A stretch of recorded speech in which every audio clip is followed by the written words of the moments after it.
Assalamualaikum warahmatullahi wabarakatuh. Okey, alhamdulillah kita dah masuk minggu yang kedua.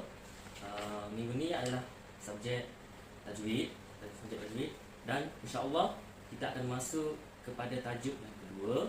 Tajuk yang kedua iaitu tanda-tanda khusus dalam Al-Quran. Tanda-tanda khusus dalam Al-Quran. Okey, baik. Yang pertama, apa itu sukun? Apa itu sukun? Okey.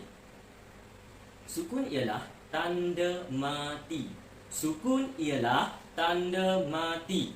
Iaitu sukun berasal daripada mana? Sukun adalah berasal dari kepala huruf kha yang dibuang titiknya. Itu adalah maksud sukun. Itu adalah maksud sukun. Okey, tanda ini terletak di atas setiap huruf hijaiyah. Tanda sukun terletak di atas setiap huruf hijaiyah. Ada juga huruf sukun yang tidak bertanda. Ada juga huruf sukun yang tidak bertanda. Okey, kita tengok muka surat 22. Okey, kita tengok muka surat 22. Sukun kepala kha yang dibuang titik. Sukun kepala kha yang dibuang titik. Okey. Macam mana kita nak mengenal huruf sukun ataupun huruf mati yang dibuang titiknya? Macam mana kita nak kenal huruf sukun ataupun macam mana kita nak mengenal tanda sukun ataupun tanda mati kepala kha yang dibuang titiknya? Okey, yang pertama, tanda sukun ini terletak di atas huruf hijaiyah yang tidak berbaris. Tanda sukun ini terletak di atas huruf hijaiyah yang tak ada baris, ya. Okey, terdapat pada huruf yang sebutannya terang dan nyata. Okay, ini adalah cara kita nak tahu. Cara kita nak tahu ataupun cara kita nak kenal sukun kepala kha dibuang titiknya. Okey, boleh rujuk muka surat 22 ya, murid. Okey, cara bacaannya kita tengok melafazkan ataupun menyebutkan huruf pada makhrajnya dan dibaca dengan izhar. Apa itu izhar? Dibaca dengan izhar. Izhar ni adalah maksud dia kita baca dengan nyata ataupun terang. Kita baca terang dan nyata. Maksudnya kita baca dengan jelas. Okey, sebagai contoh, kita tengok, kita ambil contoh kat sini, kita baca wal 'asr ghairi tilka an'amtu aslamtu minha ya'mal yaumi wastakbara syi'tuma. Itu adalah contoh dia. Itu adalah contoh cara bacaannya. Okey, kita tengok muka surat 23, tanda bulat. Tanda bulat. Okey, murid boleh rujuk muka surat 23, tanda bulat. Okey, bagaimana cara kita nak kenal tanda bulat? Kita tengok kat sini, Okey. Cara kita nak kenal tanda bulat, tanda ini menunjukkan huruf tersebut sebagai huruf tambahan ketiga, wasal dan wakaf. Apa itu wasal dan apa itu wakaf? Okey, wasal ni kita sambung. Wakaf tu kita berhenti. Wasal kita menyambung, wakaf ni kita berhenti. Ini cara kita nak kenal tanda bulat ni. Okey, ia berlaku pada huruf mat. Huruf mat. Okey. Huruf mat, apa huruf mat? Huruf mat ada berapa? Huruf mat ada 3. Apa itu? Yang pertama alif, yang kedua waw dan yang ketiga ya. Okey, huruf mat kita dibaca dengan dua harakat. Okey, baik. Cara bacaan tidak dibaca ketika wasal ataupun bersambung dan wakaf ataupun berhenti. Tidak dibaca. Okey, sebagai contoh ulaika. Lagi liyura. Lagi wa'amilu. Itu adalah sebahagian contoh dia. Okey, seterusnya kita buka muka surat 24. Muka surat 24 adalah tanda bujur meninggi. Tanda bujur meninggi. Tanda bujur meninggi. Tengok, boleh rujuk muka surat 24. Muka surat 24, tanda bujur meninggi. Okey, cara kita nak kenal dia, bentuk ini hanya terdapat pada huruf alif. Bentuk ini hanya terdapat pada huruf alif sahaja. Ia merupakan huruf tambahan ketiga, wasal sahaja. Okey, baik, kita tengok cara bacaan. Tengok cara bacaan. Tidak dibaca panjang ketika wasal. tidak dibaca panjang ketika wasal, tidak dibaca panjang ketika kita menyambung, tetapi dibaca panjang ketika kita wakaf. Kita tak baca panjang ketika kita wasal ataupun ketika kita berhenti, tapi kita baca panjang masa kita nak wakaf ataupun masa kita nak berhenti. Okey, kita tengok sebagai contoh. Tengok contoh Tengok contoh cara bacaan dia macam mana Tengok contoh dia. Wala ana 'abidum ma 'abadtum. Ni surah Al-Kafirun. Sekali lagi. Wala ana 'abidu. Kita ulang sekali lagi. Wala ana 'abidum ma 'abadtum. Okey, yang kedua. Okey, tadi wala ana 'abidu, tidak dibaca panjang ketika wasal.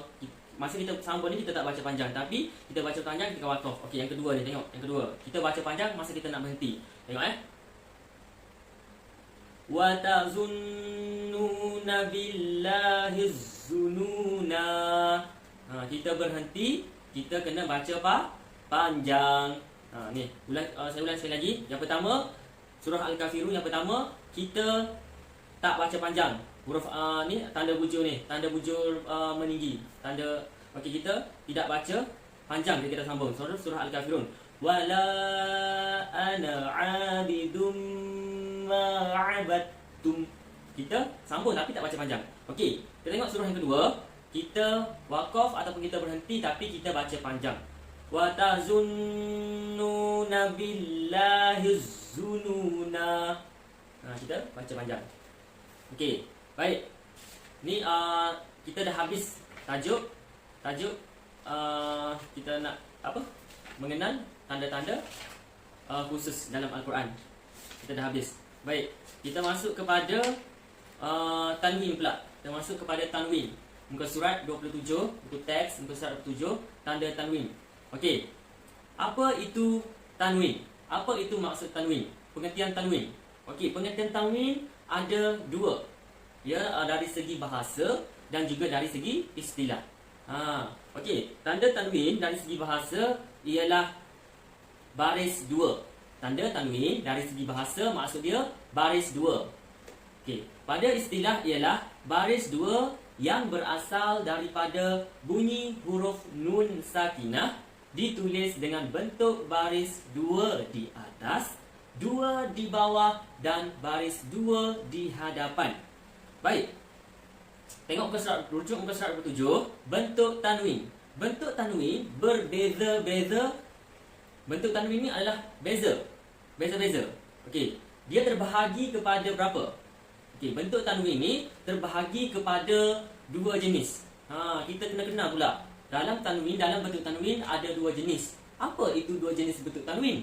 Okey, yang pertama, bentuk tanwin yang pertama nama dia tanwin apa? Tanwin selari. Macam mana kita nak kenal pula tanwin selari? Dan bentuk bentuk tanwin yang kedua ialah tanwin selari dan ini adalah tanwin tidak selari. Tanwin tidak selari. Macam mana kita nak kenal tanda tanwin tidak selari? Okey. Untuk tanda, boleh merujuk muka surat 7, tanda tanwin selari. Tanda tanwin selari, baris dua di atas dia sama. Dan tanda tanwin tidak selari, dia ada tak sama. Ada depan, ada belakang. Boleh rujuk muka surat 27 ya. Okey. Seterusnya kita tengok contoh. Kita tengok muka surat 28. Contoh tanwin selari. Saya baca ya, boleh rujuk muka surat 28. Contoh tanwin selari. Salihan, nuhan, uruban, syai'in. Ini adalah contoh tanwin selari. Okey, tanwin tidak selari pula. Abwaban, mu'minan, hajran, sabhan. Jenis ataupun bentuk iaitu selari dan tidak selari. Kita baca tanwin di bawah selari. Wa abqariyin, rafin. Okey, tanwin tidak selari. Siratin, mustaqimin. boleh rujuk muka surat 29. Seterusnya kita tengok tanwin di hadapan ada dua jenis juga, iaitu berbentuk dua waw yang diterbalikkan. Tanwin di hadapan, tanwin di hadapan, tanwin di hadapan ada dua jenis, berbentuk dua waw yang diterbalikkan, seolah-olah semacam contoh huruf 69 tapi dia kecil, kecil di atas huruf 69 tapi kecil. Okey, yang kedua, terbentuk dua waw kecil yang selari yang sama. Dua waw kecil, satu dua waw kecil macam nombor 99 tapi dia kecil.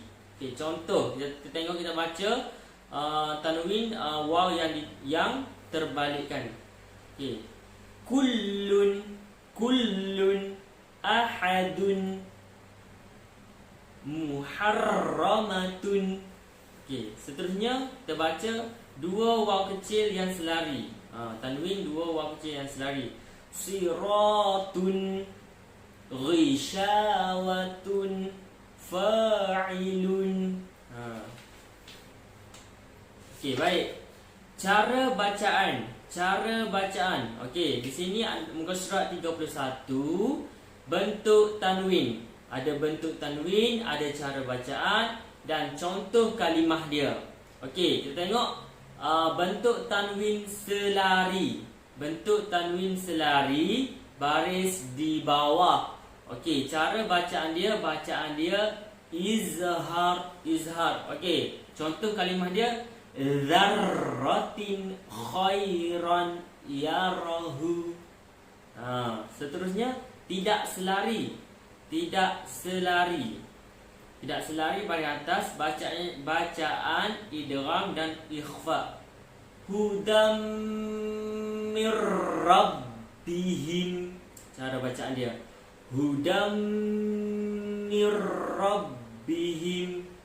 Okay, semasa kita nak sebut huruf da tu, kita macam seakan-akan kita huruf da tanwin baris di atas, kita terus nak tekan huruf mim sabdu.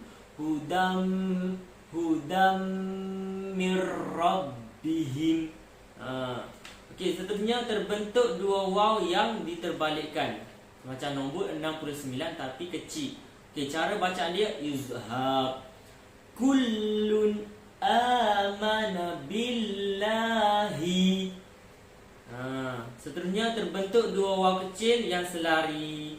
Dua waw kecil yang selari macam nombor 69 tapi kecil. Okey, cara bacaan idgham dan ikhfa. Sinatu wala naum. Sinatu wala naum. Okey, baik. Cara kita macam kita nak sebut huruf alif, kita kena nganga mulut. Kita nak sebut huruf alif baris atas, kita kena nganga mulut a. Jadi kita nak sebut huruf alif baris bawah, kita kena senyum. Macam mana? I. Dan kita nak sebut huruf alif baris hadapan, kita kena munculkan mulut. Jangan malu. Jangan malu. Ni jangan malu. Okey, kena munculkan mulut. Okey, baris atas dengan mulut, baris bawah kena senyum dan baris depan kita kena munculkan mulut. Okey. Baik. Seterusnya kita tengok muka surat 32. Contohnya, contoh izhar, ada contoh izhar, ada contoh ikhfa, ada contoh idgham. Okey, contoh kita baca contoh izhar. Raghadan haitsu. Izhar kita baca dengan jelas. Raghadan haitsu, terang dan nyata. Dzarratin khairan yarahu. Tengok muka surat 32 ya. Wa mata'un ilahin. Itu adalah izhar. Okey, ikhfa. Tengok cara baca ikhfa. Dzarrati, dzarrati syarran yarah. Ini adalah baca ikhfa.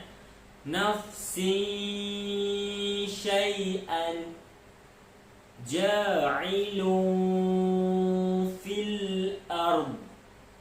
Ni adalah ikhfa. Okey, idgham syai'an wala yuqbalu. Syai'an wala yuqbalu. Okey, lagi unasim mashrabahum. Okey, mustaqarrun wa mata'un. Okey. Jadi murid tengok video ni, tengok betul-betul, dengar betul-betul. Bila saya baca, murid boleh ikut dan rujuk buku rujuk buku. Okey, setakat ini sahaja video yang saya kongsikan. Harap murid-murid saya dapat tengok dengan teliti dan rujuk buku juga ya. Yang kita belajar tajuk yang kedua iaitu tanda-tanda khusus. Okey, nanti bila dah tengok, dah rujuk buku, dah tengok video yang saya kongsi, jadi kita akan buat latihan dalam buku teks. Okey, sekian itu sahaja daripada saya. Assalamualaikum warahmatullahi wabarakatuh.